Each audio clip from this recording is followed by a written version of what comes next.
Hi, good afternoon. Joe here over at WoolieCottage.com in the studio today. I am blending up some Rolex. So if you're new here and you've newly found my channel, I'm Joe. Hi, I am the founder and creator of WoolieCottage.com. I've been dyeing wool and blending fibres for about 8 years now, just shy of a decade. And I sell via my online web shop. Occasionally you'll find me at wool trade fairs as well. So welcome to the madhouse. So I'm just blending up some Rolex. I've done 3. I'll wait and see everyone pops on, and then I'll pop you down. But I'll just turn you around a little bit and bring you down so you can see a little bit from that angle, and then I'll bend you down a little bit. Excuse the pun, Joe. Honestly, I'll lean you so you can see what I'm doing. So this one's a lovely blend, and it's coming out looking like this. I'll just pull this out a minute. So it's a pastel-y coloured Rolag. You might not be able to see in this light. It's really hard to get the proper light when you've got lights everywhere reflecting everything at the moment. There we go, that's a bit better. So it's got purples, very soft lilacs. I'll show you the roving I'm using, which is a hand-dyed roving. Slightly tweedy little blend on here in the Rolag, but I'm using this roving that I dyed last week. So that, you see the peppermint in there, and it's got lilac and a little bit of turquoise in there as well. That's a 21 micron count merino. Get this thing out of my face. Then I'm using a llama and woodland whiteface blend with viscose in there as well. I'm also using a merino, viscose and kid mohair blend in there. Some bits of pearl fibre and rose fibre that are dyed, but they never came out quite how I was expecting them to do. So yeah, that's what I'm doing today. So I'm just I'll tilt you down a little bit and see. Whoever pops on, say hiya so I know who it is that's there. Even if you're new, you're more than welcome just to say hiya so I know who I'm speaking to when I'm doing this.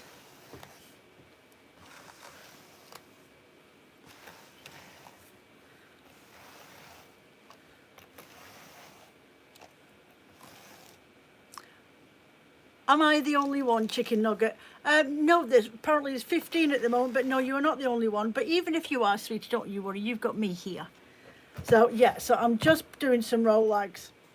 And I want this fibre here, and I'm adding in some rose fibre to it as well. I'll pull you back a little bit so you can see a little bit better, and I'll turn it down.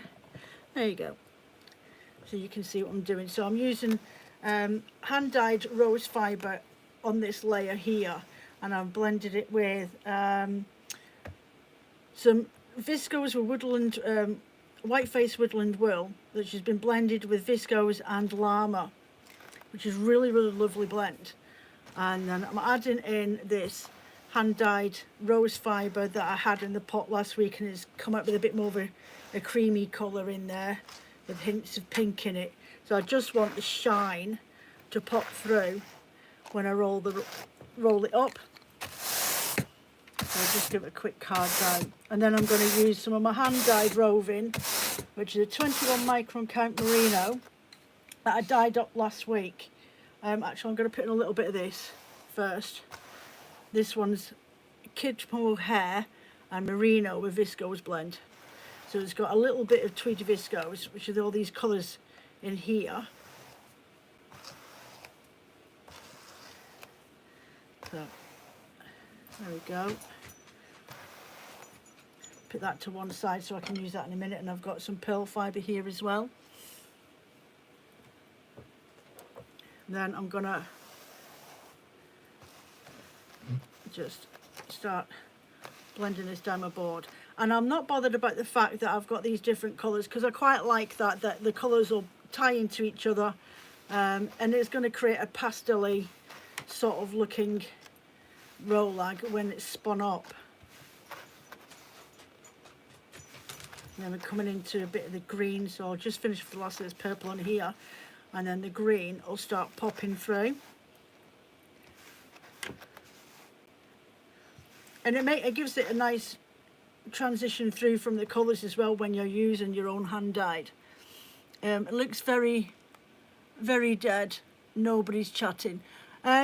You'll tend to find that a lot of people come onto my live chats don't actually chat, and they might throw questions out there or something like that, but they're quite happy just to sit and watch what it is that I'm doing when I'm doing my demo videos.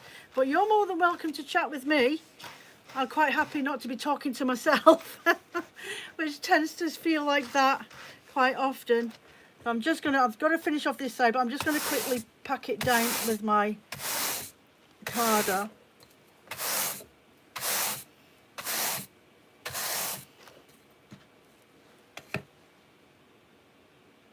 You've just switched on, Liz. Thank you very much, sweetie. You know, you're not late, love. I've literally only been on a few minutes. I've just been on a few minutes. Chicken Nugget says it's dead in here because nobody's chatting. So I'm just explaining then that most of you guys generally don't really chat. You just come on to watch, see what I'm doing, unless I'm actually having a sit down chat. Because you all want to know what it is that I do for a living, really, more than anything else, rather than actually stand here and talk away. There you go. So I've done that now. I'm going to get I need some of my Angelina. I want to put in some of this lovely blue Angelina. And I'm going to just put that on here so that when you spin it up, it doesn't all come out in one go at the very beginning. There you go. I like it just to pop through when I've blended it, and not be in your face and like see lots of it all in one go. There we go. So it's lovely kid mohair blend. It's really, really soft. And then with the llama as well, in the other viscose blend that I've just added, which I'll show you again in a minute, because I've still got another set of 3 to do on this one. There we go. Some pearl fibre. I put rose on at the beginning, and a bit of paper in there. And give that a pack down again.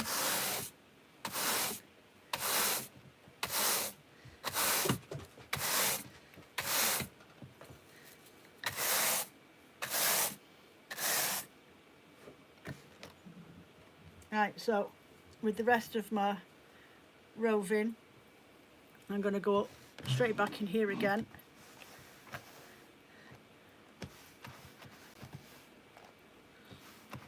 And then you've got hints of pink to purple coming up next. So I try and keep them in their straight lines as well.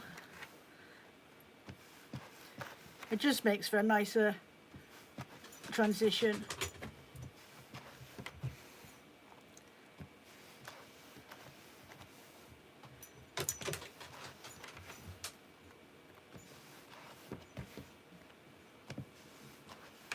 There we go. Now it's changing back into the purple tones from the green.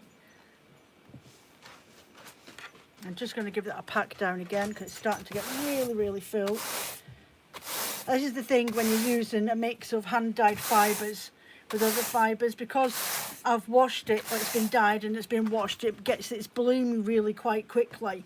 Whereas if you're using mill-dyed merinos, you might find that you get a different feel to your Rolex when you're blending them. Because of that, you won't feel the difference until you set that yarn afterwards where the bloom kicks in.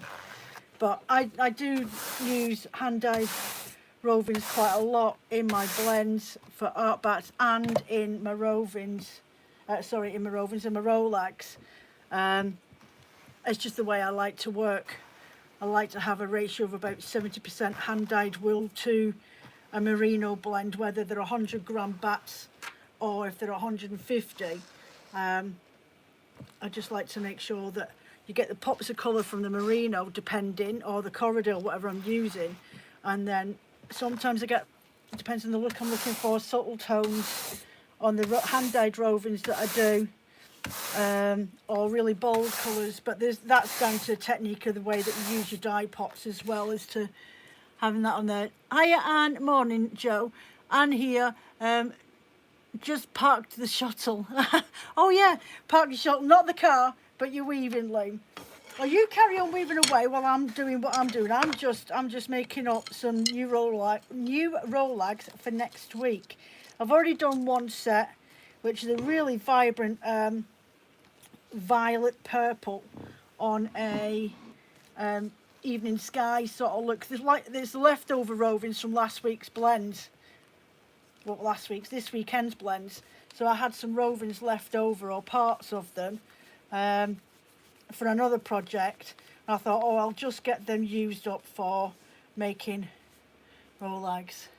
That was quite cool, because I've only got a few packs. After me sorting out my shelves of the day, I've only got about 4 packs of rollags, and I think I sold 2 little sets the other day that were in the sale. So there we go, look at that. And it's snails. It always makes me little snails then. I'll just pop that there. So yeah, I've got about, I think, 4 packs of rollags left. So I thought, well, I better make some more and do a shop drop. I've got loads and loads of art bats on the website at the moment. A lot of them, as you know, are all discounted by 20% on there. So I just don't want to overstock and be left with a load of stuff that's just not budging. So I thought, well, I'll just stock up on these, because these go now and again. They're not fast sellers, rollags, but I do have a few customers that like them, especially when they're going away for the weekend, or for using with Turkish spindles. Perfect little bits for Turkish spindling, these rollags. There we go, there's another one. Pop that there, and then one more to do.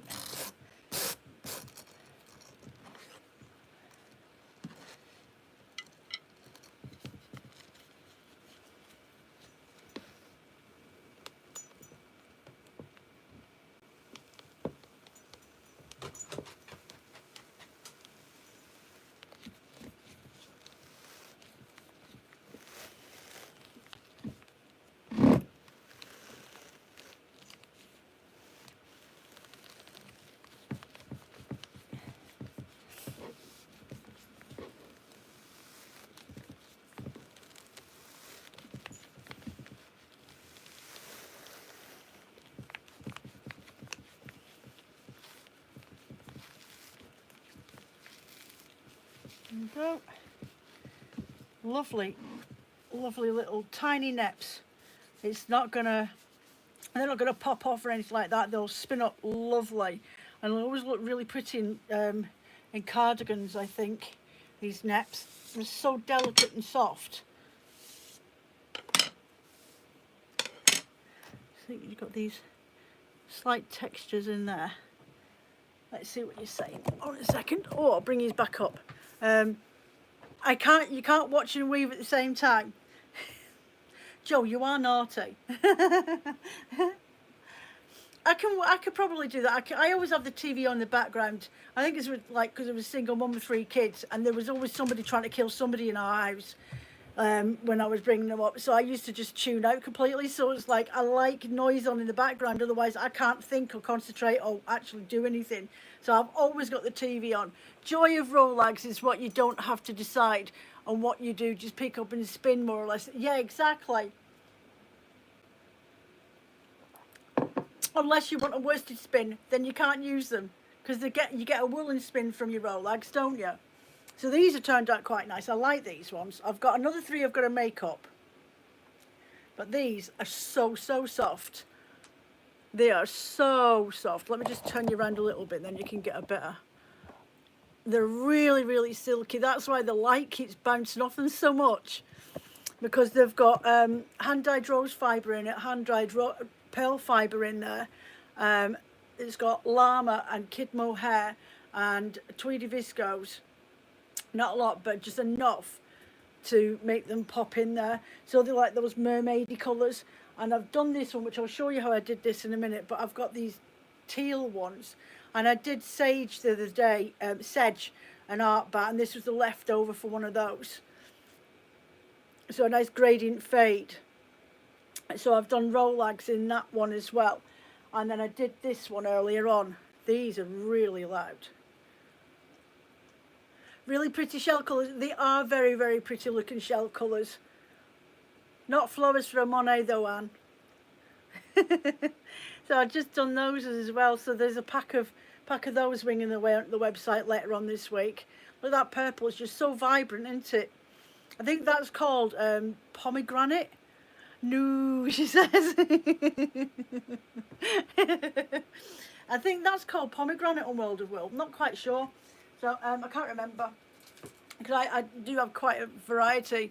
The white shades would make a nice hat or wrist warmers. Yeah, because of you've got those fibres in there that are really quite lightweight ones. But then with the wool added in there, you've got that warmth as well. So, however you're bearing up from the weather at the weekend, did you guys get hit? Because, Liz, if you're not getting hit by a snow bomb this weekend, I don't know when you will. Because honestly, last weekend we managed to scave it through all right. Friday night we started getting the worst of it, and Saturday morning, 2 o'clock, quarter to 3 in the morning, I heard this. See, when we get bad winds, because I don't think any of you actually realise how close we are to the shoreline here, because right across from where we can see it, just at the back of my garden, just up a little bit of a hill, you can see Isle of Man. And then just to the left of Isle of Man is the beginning of the Irish Sea. And the sea at the back of it is called the Solway Firth. And it gets really, really bad. We're lucky because there's actually like a spit of Scotland that pops out. So it saves us from getting the brunt of it.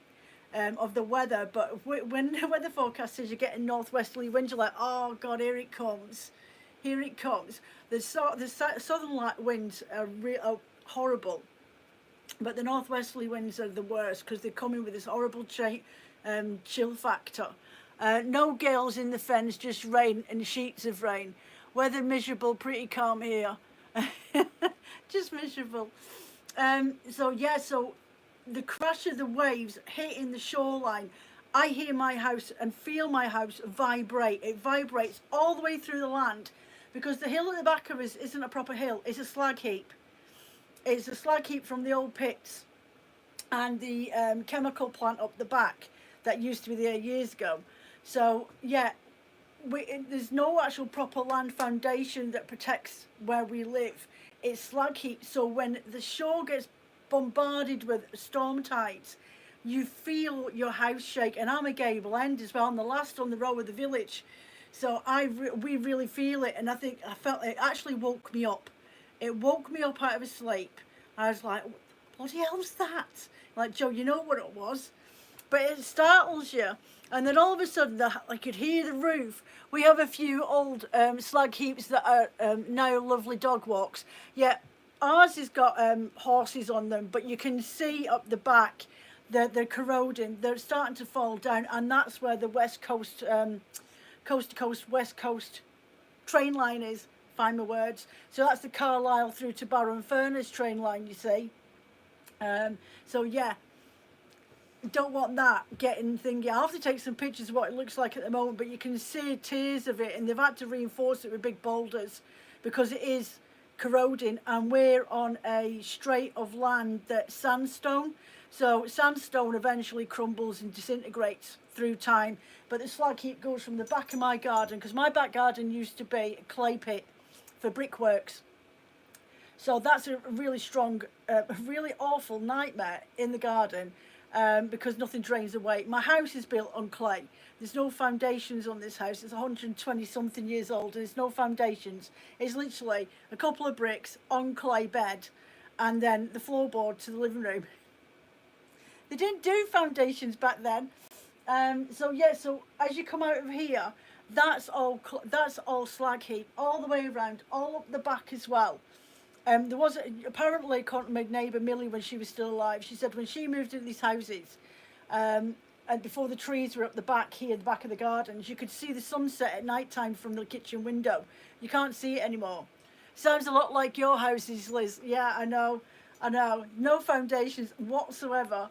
But I tell you what, we definitely had 95-mile-an-hour winds on Friday night, early hours of Saturday morning, and I'm like, that's it. I can't get back to sleep because you can hear the roof popping. The roof was popping, the tiles were creaking, and I was half expecting my solar panels to end up in Scotland. So I just couldn't settle and get back to sleep. So I was like, right, I'm up. So me and the dogs came downstairs. The next thing, Phil follows us downstairs. So we're all downstairs at 3 o'clock in the flaming morning, drinking cups of decaf coffee. And you're like, oh, I really could do some proper caffeine hit here. So yeah, it was flaming awful. So we came downstairs. We couldn't get back to sleep. I think I had a power nap about 6:30 till 7. But Scardy, she's gone back to scatty like the bonfire works have gone off. So as soon as it starts getting dark at night time again, she's back upstairs on the bed because she just can't settle. It takes her a while to get back into her routine. She's a flaming nightmare. So yeah, we came out of it unscathed. It was so blustery all day on Saturday. The 95-mile-an-hour winds never peaked until about 10, 11 o'clock, and even then it was high 80s most of the day, and then it took until about tea time, 8 o'clock-ish, for it to start dropping down to 50. But my garden managed to get it. Phil lost a bit of his felting off the roof, so we had to go out up to B&Q, go and get food on Saturday morning because we hadn't been out Friday. So we went out shopping, went up to B&Q, got some bitumen paint and stuff like that, and I up the ladder felt in it because Phil can't see diddly squat in detail on his eye anymore. So yeah, I'm up the ladders, linking painting the shed roof to get this felt put back on, screwing in buttons to make sure it never moves again. So yeah, we managed it. We're supposed to have had really heavy rain Monday, Tuesday, but we haven't seen any. But the temperatures have dropped, and we're getting Jack Frost on the shed roofs in the morning again. So I don't know whether that's a good sign or not. But Asbo Nugget, the chicken, she got locked up for 4 days, and she's like, why am I under house arrest? She said, I want to be out. So when you let her out yesterday, she like proper squawked at me. She said, about flaming time, don't you ever lock me up again. She had a nightmare of a chicken. She's a right gobby so-and-so, I tell you. Oh, I mean, look. Scardy. Honestly, she's a little delinquent. Oh, we can't forget this one, can we? The old bird. The old one. She's 8 this year. 8 this year. Scardy's hyper jealous. Right, you can stop that right now. Scardy is seriously hyper. Oh, my wallpaper is bumblebees, Anne. I did that. Finished that yesterday morning. Ow, get down. Love the dogs. Scardy still doesn't calm down. She's 3 now and she still doesn't calm down, Liz. Driving me mental. Wallpapers from Dunelm. Did that, what day were we on Wednesday? Monday. I put 2 sheets up on Sunday night just so I could get it lined up. And then I did the rest of it Monday morning. So I've done it in that alcove there where the books are. And my felted witch and that. And then put the shelf back up. And then that far side, the chimney breast it's not straight. It's like Weasley's house, this house. We had super minus 14 temperatures. It's now above 50 Fahrenheit. Hello, Victoria. How are you doing, love? Yeah, we've been lucky where we are. I know it's been like minus 15, minus 10, minus 15 up where my kids are up in Scotland near Glasgow. And I know Sandra, who's not here today, she'll visiting family. She up near Inverness, so she's had some really bad weather. Yeah, the right in the like a bay cove of the North Sea she is. So she's had it pretty bad. She's gutted the other day because her honeysuckle arch got blown down. I'm like, if that's all you could complain about is the honeysuckle arch falling down, then you've come out of it not too bad, honestly. But yeah, they're in for a massive snow bomb up in Scotland over the next few days. And Wales is as well, isn't it, Liz? So yeah, so we've come out of it not too bad. I can't complain. Right, so I'm going to do this teal gradient, this one here.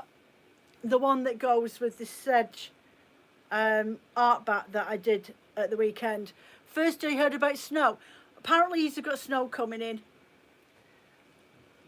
That's what I saw the other day there. I'll confirm it with you, Liz. I'll confirm it. She's like, oh, don't be saying snow. Right, jobs that you've got to do, Liz. That's the last thing you want. So what I've got is this Corriedale and Trilobal blend.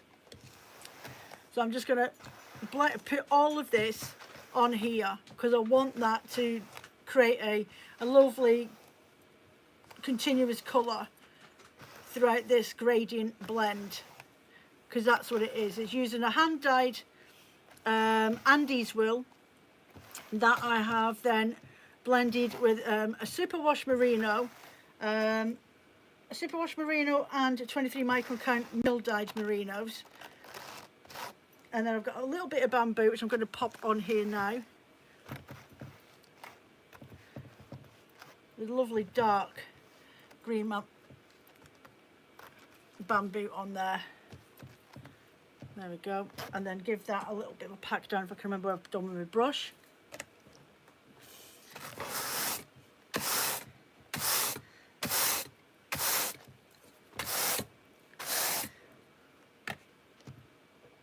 Yeah, you guys over in the States have had some really bonkers weather, haven't you, Victoria? Sort of Florida and Texas with heavy snow. I've never seen anything like it. I know that he's got pretty decent snow a couple of years back, but they're getting the same sort of weather as Michigan. It's mental.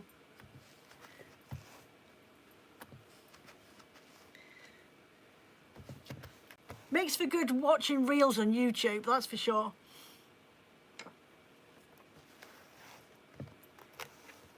I'm going to just take that off there again because it just fell apart. That it's such a soft wool, this Andes wool.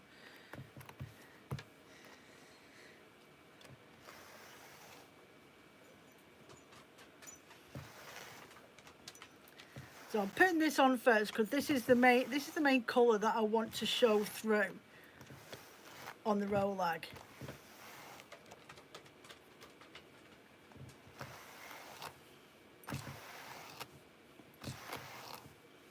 And by putting on the other colours from the mill-dyed merino, that's just going to help my mind bolster the colours and the gradient throughout at the back of it.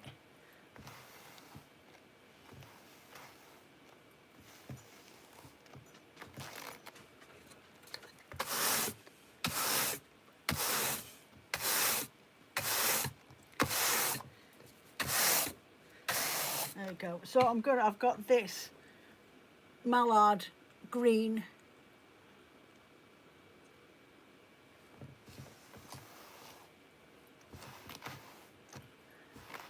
this is 23 micron count merino, that's going on there, just really bold.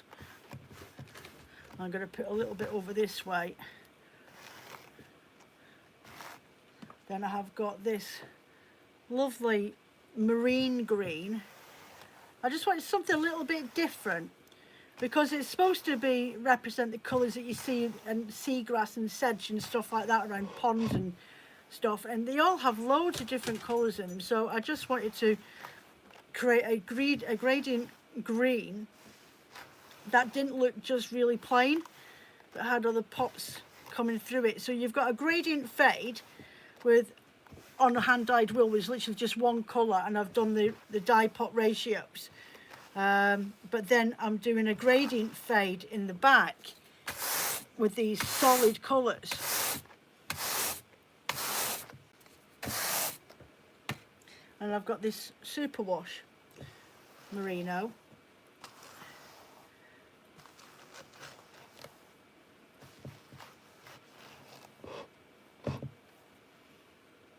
And I'm putting over the top of this JD sort of marine green.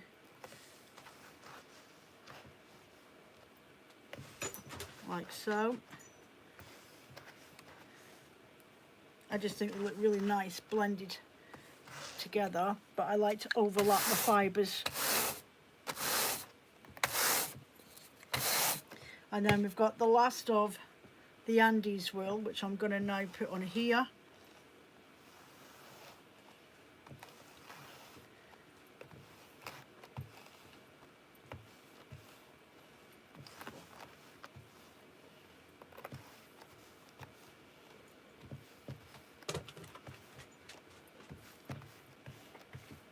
There we go.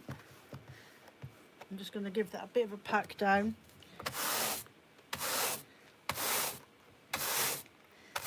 Because when, as I said before, when you're using your own hand-dyed wools and blending with them like this, because you've dyed them and washed them, they've got the bloom in them already, unlike when you use just a manufactured milled merino, like a milled hand-dyed merino. Not hand-dyed. Joe, what are you talking about, love? When you're working with that, this merino here, this one, it's not got its bloom in it yet because it's gone through the dye processes in the mill, but it's got a different feel to it. Then when you do actually spin it up and then you steam set it or wash it, then you'll get your bloom. But because I've done dyed this and washed it and dried it out in the washing line in the fresh air, it means I've already got a little bit of bloom in there, so it just packs on a little bit different. See, I do know what I'm talking about. I just sometimes get muddled up with my words, so bear with me. I blame the menopause, honestly.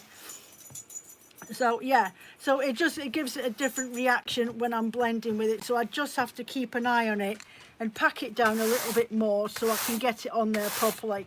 If you use the exact same weight on a mill dyed wool roving, then I probably wouldn't have to pack it down half as much as what I'm doing with this hand dyed stuff. If you guys have used your own hand dyed making Rolex, then you know exactly what I mean. There we go. So that's that done.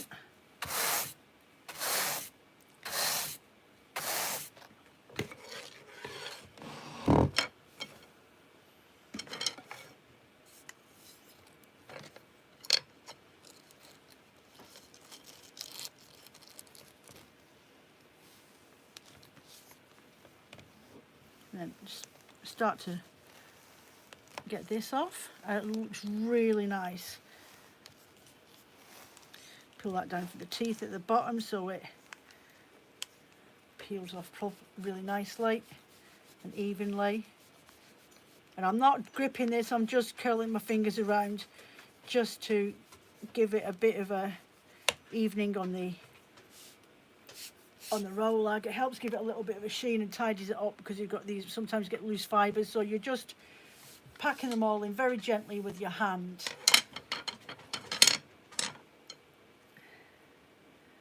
There we go. It's turned out really nice, isn't it? Really, really lovely. Pop that down there and get the last two of these ones done.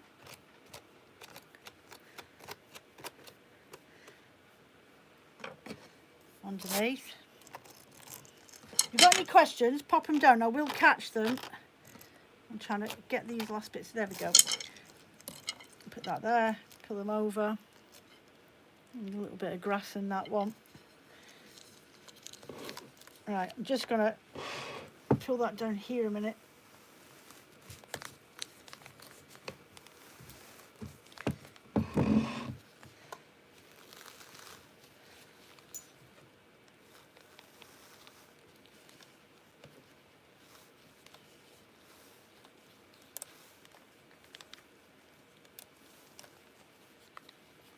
There we go, another one.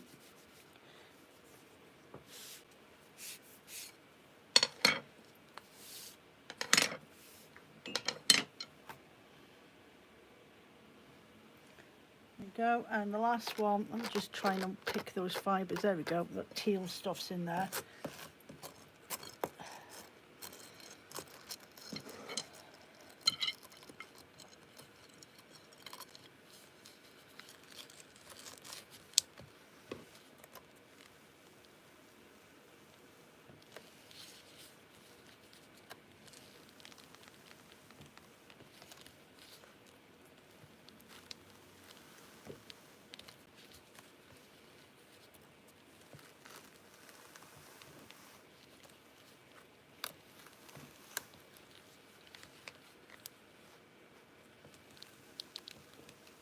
Concentrating on this, sorry guys. And try not to move the blending board so you can see. I'm just gonna let that go on there, put that to one side.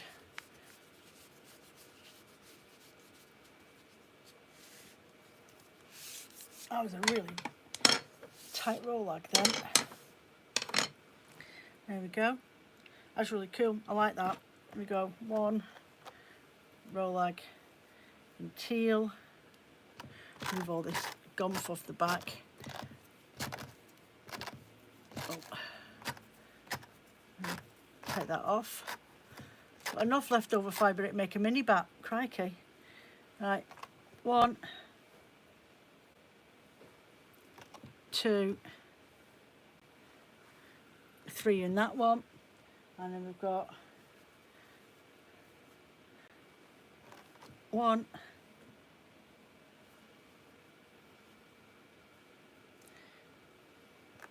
2,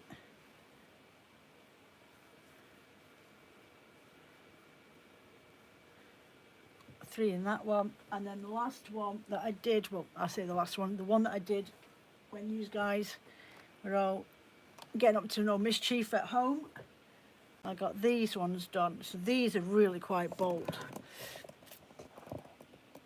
A nice collection there.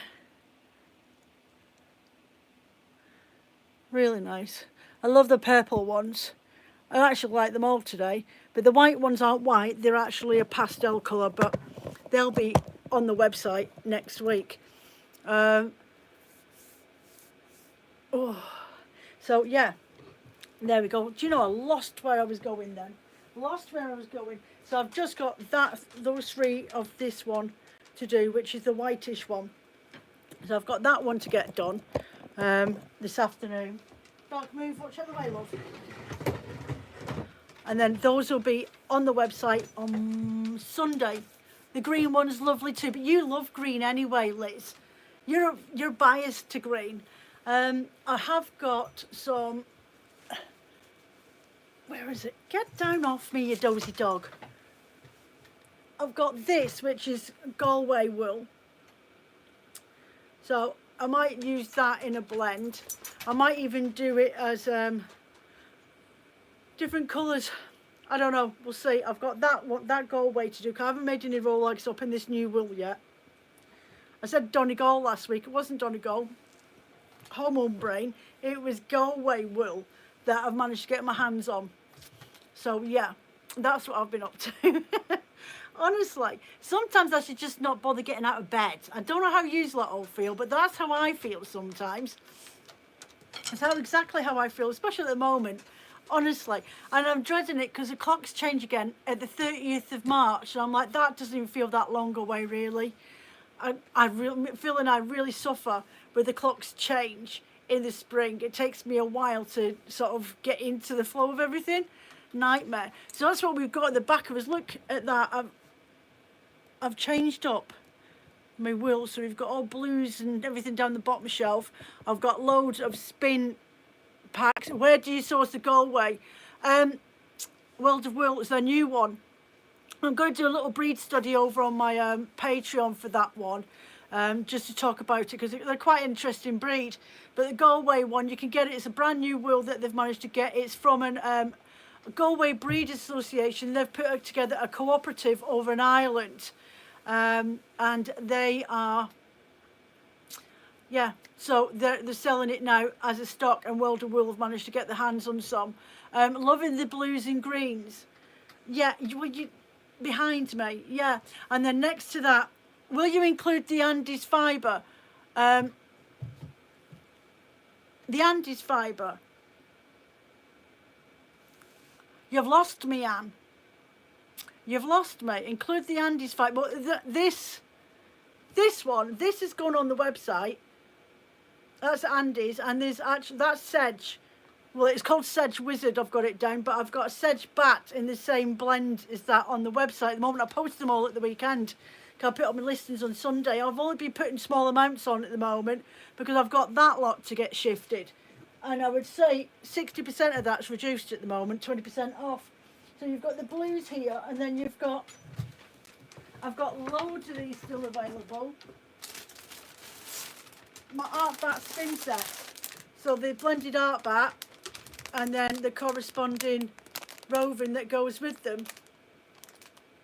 So I've still got quite a few of these. That swirl, it's 276 grams of fibre in there.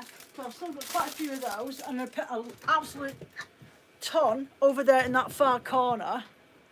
There, that lot there. There we go. That lot there is all the blend sets that I put on the website 2 weeks ago now. So I got loads of those on the website. I had a right good ratch around in my stock to see what I wasn't going to use and stuff. So I've done those. We've got purples and pinks, and it goes into sort of greenies there, and then it goes up into the peaches and a bit of yellow, and then more into neutrals, more greys and softer palettes. I even found a big bag. What happened to the collaboration you were doing? Andy's fibre is very soft when you were putting it into the blending board. You probably misheard me. No, you're all. Yeah, it is a really, really soft wool. Andy's wool. I'm sure I've done a little bio on that before. I'll have to see if I've got any more in my stash, but I might have some in the bottom of the box. But next month when I do a stock order, I'll get some more in, Anne. But it is a really soft wool. It's lovely. I can't really remember the details on it, but you can buy that as well from World of Wool. They're my main supplier. That's where I get all my wool from. Now and again, I'll go to Wing and Wool, but I think price-wise for me, stock stuff at the moment is just as well to go with them. Unless I've got a customer order, like a custom order in, then I might go to Wing and Wool, because if I can order it by 1 o'clock on them, like today, then I know that I'll have it by the next day, you see. Especially if it's a rush job that I need to get done. Whatever happened to you doing a collaboration that we're doing? The knitting one, well, there's actually, we've been really busy, both of us, to be fair, Victoria, and the other, truthful, sales are so slow that I cannot get the stock in to put to one side to be able to do the next one. And I've actually got it down here, and Sandra's in the middle of doing another one as well, but this is the one that she's got going, and we were supposed to put it on before Christmas, but it's been so bad that I haven't been able, because like I went to Perth and everything else that happened last year with deaths in the family, it was just too much to get going. But this year it's been a really, really slow start to business, that I just haven't got the finances there in the background to pay for the stock outright first. But she has come up with this. So it's hand spun, and it's a bobbly shawl. I'll put that on, I'll demonstrate it. So it's a bobbly shawl, textured. She does it in, she said she can do it in the crochet pattern. She's done it in crochet, and she's done it in the knit version. This is the knit version. And on there, she was going to do add in these little gabachons to put in the end, and then you should have enough wool to be able to make the actual tassels. So that was the plan, and it is still the plan. Still going to do something, but I just need to be able to have the money to save up, and at the moment everyone's broke. Everyone's skint. Hence I'm not putting on loads of bats at the moment, because nothing's going out the website quick enough. So I'm thinking maybe getting it sorted for Easter, because I'm not doing Easter bundle sets this year. Usually I do Easter bundle sets, and I think was it work out as 500 grams or something like that? I can't remember. But I'm not doing Easter bundles this year, because I only sold 2 last year, and I just thought, with the way things are at the moment, I just don't want people feeling bad. So what I might do is 1 or 2 versions. Put this on the website so it's ready, and have it sat there for a couple of months, because as I say, Sandra's got another pattern that she's creating. I can't remember what she called this one, but it's done with my hand spun wool. It's bats that I did in a gradient. It's pretty. Bubbles are a pain to knit. Yeah, that's what I thought, but she loves doing stuff like that. So yeah, that was one of her patterns, and it was done in a gradient bat set that I did for her for this. You would take a shawl order, Mary says. Yeah, well, I'm thinking might do that, do the shawl, and do it in, spin it up in the gradient colourways, which is what the original idea was, and not so much the Hiya Mary, didn't even realise you were there, love. Not so much the hand-dyed yarn, because that's an expense really, and I'm not always going to get it right for everybody, but by doing bats I can do 3 different types of colourways in the gradient bats for you. So that's what I'm thinking, maybe towards for Easter time, and doing that as a special instead. And instead of doing my Easter bundles, I'm thinking of doing something a little bit like, you know, Tour de Fleece, when I do a colour theme, and I'll do like rovens and the bat to go with, a bit like the spin sets behind me, or just do 200 grams, 300 grams of rovens in a set specific colourway, like an Easter theme sort of thing, and then do the same with art bats as well.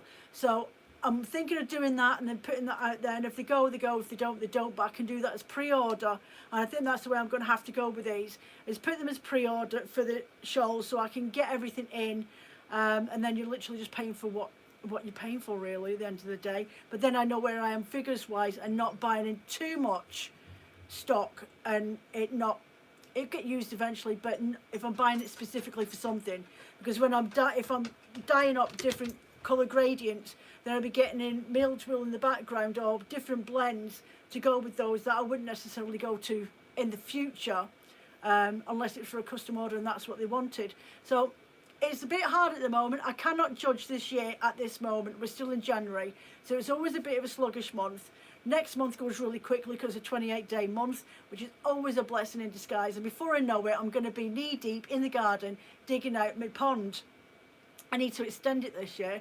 So, yeah, so I'm trying to do other things. Plus, I've got a project on in the background that's taking a lot of thinking time. So I need to really concentrate on that, which I will mention on Patreon in the next couple of weeks when I do the next Q&A. I'll let you know what I'm thinking in the background and what I'm actually doing, and then get maybe some you guys. Yay garden. I know, Victoria, I wanted to get out in the garden last year and get my pond sorted out. I've got a new rubber lining to extend my larger nature pond. It's not massive, it's probably about 3 foot long, 4 foot, but it's up to my knees deep. I dug it out 5 years ago, but I've got a little moulded pond and I want to extend them into one pond together, a nice nature pond. I want dragonflies in my garden. Everybody on my street get dragonflies and I don't get any. It drives me nuts. They're my favourite insect. So yeah, I'm trying to do things a little bit differently this year, not overwhelm myself with work, because what's the point of getting stressed out if the business is really slow? Find myself other projects to do in the background. Plus I have a shale layer to no pond for you. I've got clay soil underneath, so even if I put shale on it or whatever other features into the grounding, it's still going to eventually soak away anyway. I put trees in there to stop the garden being a quagmire, and there I am putting in more water in the garden. So I can only dig down so far in my garden anyway to create a pond because of the clay bed quarry that it's on. So up to my knees will do me fine. It's not like I'm having goldfish or anything like that in there. I just like ponds and a little water feature. I'll be quite happy. Bury me underneath my cherry tree in the back garden as far as I'm concerned. Oh dear. So yeah, so I think that's a decent, nice little catch up. Some little roller legs done. They'll be on the website this weekend with probably another 3 more, and then that'll get me back up to about 10 on roll lags. If you've got any colours that you'd like me to do because you want some roll lags, let me know and I'll make sure that I blend some up. I've got loads of different colours in at the moment. I've got reds, yellows, different shades of them. I've got blues, purples, loads of different shades of pinks. I think some really dark reds in there. Thanks, Joe. Got to feed the old man now. Lovely chat. And you, Anne. I'm waiting for my old man to pop in a minute. You take care of yourselves, everybody. Next week video, I'm not sure if it'll be the beginning or the middle of the week. But it'll be a remake of an older video, which will probably be some sort of blending sort of video again. See you later, Victoria. Go pop over to Patreon. There's a couple of videos over there for you to catch up on. And I'll catch you for live chat in a fortnight's time. Thanks for being here. Bye for now.